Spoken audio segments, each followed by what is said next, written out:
Hello everybody, welcome to day 5 of Matt-tober. I'm John. I'm Matt. We're going to be doing something different this time because we're mixing up in Matt-tober. It's not going to be the same thing every time. I don't know. This time around we're going to be doing a friendly debate over a movie that Matt likes, a movie I don't like, and for a franchise that Matt's a fan of that I've never liked that much. The movie is Scream 4. Scream 4, Wes Cravens' latest, I won't say greatest, and his latest entry into the Scream franchise. Pretty easy plot. Cindy Prescott, I believe her name is. I'm not for sure. I'm not for sure either. Has written a book about her experiences with the Ghostface Killer.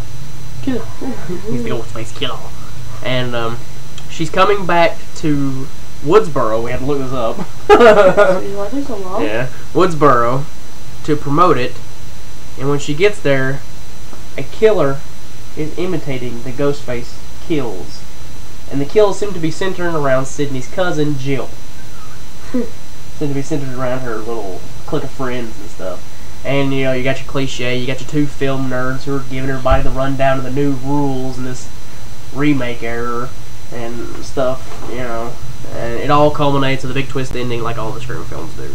So, Matt, you will be our first to speak. What about this movie did you like? I thought the kills in this movie were pretty good. Sure. And I don't know if this is a spoiler or not, but warning, they could be some minor spoilers. We're not going to give away any major plots, so keep going. What did you like about the film? But here's what I was thinking about. Okay. Some of the kills are based on like webcam captures. Yeah, there's a scene where the guy has a live vlog. Yeah, and there's a kill on it. Mm-hmm. I like how they kind of changed it up this time instead of. How so? How they change it? If I say it, it'll be spoiler. Well, give us a hint at it. The twist ending of the movie. The twist ending. Okay. It's way different than the other ones. I don't know about that. Well, I'll get the thing on. Keep going. But also I don't even think the Ghostface Killer talked that much in this one. I'm not for sure. He does call quite a bit. Did you like those? Yeah. Did you like his call? I can't think of any more right now. Well, give us, like, what did you think about, like, did you like the acting? Did you like the way Wes Craven shot it? Was it spooky? You know? To me, there's only a couple parts in this movie that actually, it's like, not like The Descent. Well, there's tons of friggin' scares in that one. You're bringing up movies that have nothing to do with this movie. I know, but actually, I've seen half of the movies, but I've seen this one fully through. You've seen, what are you saying? You've seen Scream 1. Half of it. I couldn't finish it because Papa walked in and said, "What are you watching?" Well, you quit acting like a baby when you watch horror movies. Mm-hmm. Anyways, back to Scream 4. What did you... I think Cindy actually did a kind of a good job in this one. But what was funny about this movie, at one point she can't think of what to write, and she... That's Gail.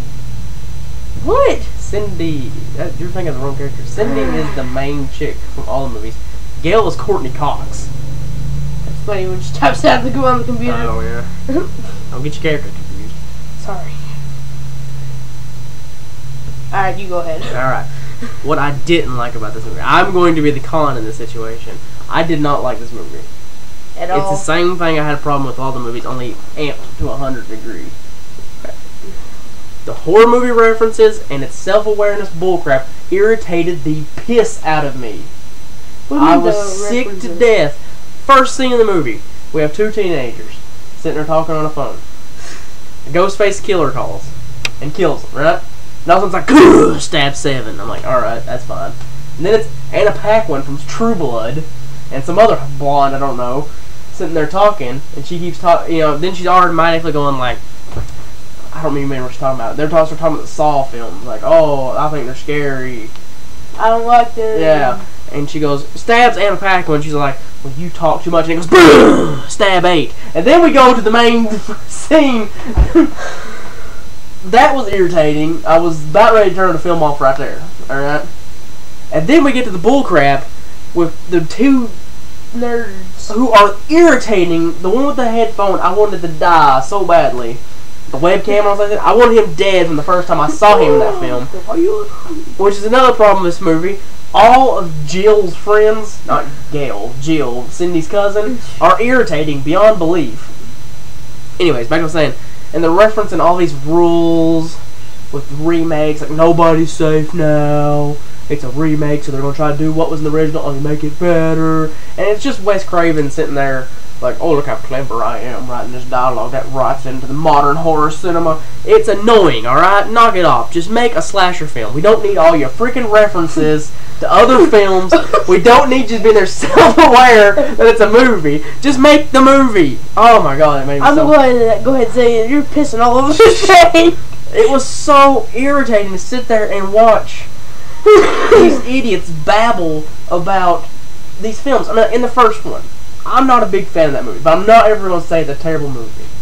The parts of the movie I didn't like about that movie were the whole thing with Jamie Kennedy sitting there like, don't say you'll be right back, don't, you know, if you're a virgin, you'll be okay, but if you're a slut, you're going to die. That stuff got on my nerves, but there wasn't a whole lot of that in the first one. In this one, it's the whole movie. You know what's going to happen because they tell you. You know what I mean? You know what I'm saying? Like the whole thing with the party scene. They're like, the Screamathon thing. I hated that. Stabathon. What? That's stupid. And Neve Campbell. I mean, she's okay, but I'm not a big fan of her. She never really shows any emotion in these movies. She acts like a wooden stump. And Courtney Cox is just irritating. And Dewey, I've never liked him in any of the movies. Like, why he became sheriff in this fictional town, I'd never know, because he seems to be one of the worst cops I've ever seen in my life, because he can't solve a crime to save his life. What do you think about the former WCW champion? That's right, the former WCW champion. He's not very good. Anyways. He's on Dead to the Stars now. My mom has run every freaking moment of the day. Another thing I disliked about this movie was the ending. You said you liked the ending. Because, and you know, we're not going to say wahoo it is, but we okay, yeah. Just make sure you remember the ending. I saw it coming a mile away. You saw. I did. I knew. Not only did I know it was that person, but from the very first kill in the movie, and this is a spoiler, you know there's 2 killers from the very first scene. It's not a mystery. I'm sitting there watching this movie trying to figure out not only who is the one, but who's the other, because clearly there's 2 of them. And the reasoning behind why she did it. Oops, I said she.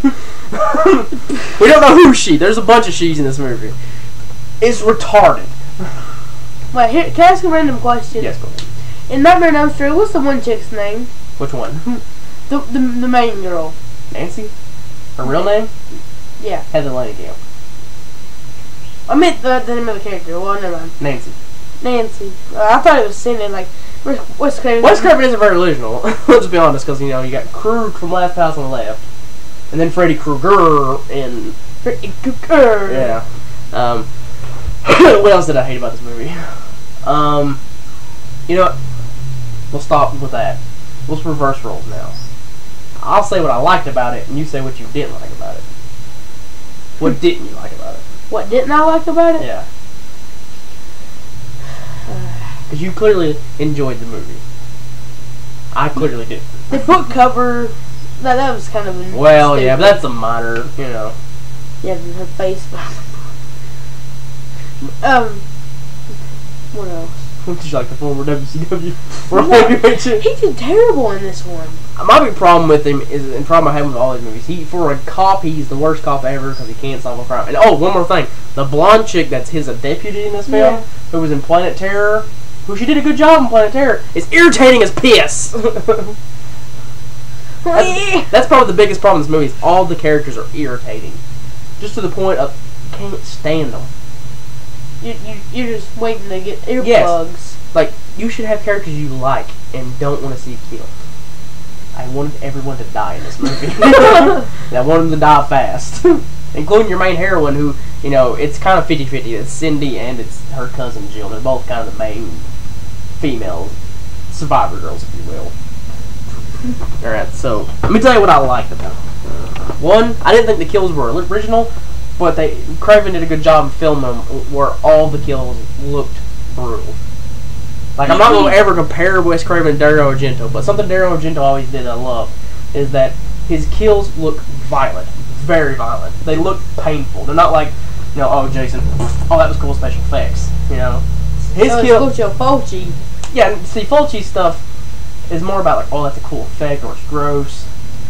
The kills in Scream, not saying they reminded me of an Argento kill, because I would never compare Wes Craven to Dario Argento. They looked violent and painful. The stabbings looked like they hurt. Well, they would hurt. Yes, you know. It wasn't about the special effect. It was about the fact, like, ow, that looked violent and brutal. Yeah, like, the one big kill, and I won't say who it is, but, well, they're, what? And it's a cool setup on a scene where he's like, I'm in the closet. Yeah, that's what I was saying. Your closet. That's a brutal kill. But it's so predictable. And that's the biggest problem with this film. Everything is predictable. And they predict it themselves. When the Ghostface killer calls, you know what's going to happen. Someone's going to die. But I don't know who he is, but whoever plays the Ghostface on the phone, I think he does a fantastic job in all these movies.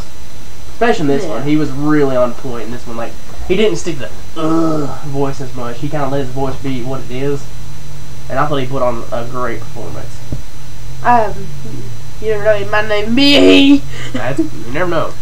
Might be a monster. Have we talked enough about this movie, Matt? Do you want to say some more? Because I feel like I kind of took this video over on accident. This is Matt Reviews, not John Reviews, but I had to vent about this film a little bit. You talked your mind. Yes, I spoke my piece about this film. I can move on with my life now. But I gotta say something weird about this film. What really makes me mad about this movie is that Wes Craven, he never sticks to the original game plan like some other guys do. You know what I'm talking about? Not really. What do you mean? Like, for example. What you mean? Like there's always gotta be a twist or something like that? Yeah. Well, it's become known for the Scream franchise now. Is that there always has to be this ending that you don't see coming. And I felt the first 3 films, even though I think the third one's a piece of garbage. The first 2 I'm not a big fan of, but I can see why people like them. The endings, they're, you know, you don't see them coming. Yeah, but look at the Halloween movies and, oh crap. Sorry. Hold on now. Hold on now. Alright, anyways. You start with the ending. Yeah, the ending of the movies, there's always a twist. Look at the Friday the 13th movies and Halloween like, movies. It's just, you can't really say that because people want that from Scream films. You watch a Friday the 13th film to see Jason kill people. You watch a Scream film because you want a big twist ending that you don't see coming. And you also watch Friday the 13th for another reason, but I'm not going to say. Anyways, you're a Wes Craven fan. You like him quite a bit. Okay, I'm going to say Scream 3 is kind of a piece of garbage, but... I don't know if he even directed Scream 3. I'm going to say this real quick and piss off a bunch of people. I like Last House on the Left. I like Hills Have Eyes. I like Serpent in the Rainbow. I like Nightmare on Elm Street. I think everything else he did is pretty much mediocre to bad. You're probably going to disagree with me because I know you like Scream. But we got to wrap this up because we're at 14:31. And we're supposed to get this video kicked off the air. So we got a little boy on the corner here eating chips, so we got to hurry up and wrap this up. Matt, you liked it. What'd you give it? I'm going to give it 3.5. 3.5. So you're like, it's good, but it's not great. Yeah. I'm going to give it a 2. I give it a 0. Mark gives it a 0. I didn't like it. Matt did. Put your comments down below and tell us what you thought about it. What you thought? Yeah. Ghostface killer. Okay, but hurry, stop it. See y'all.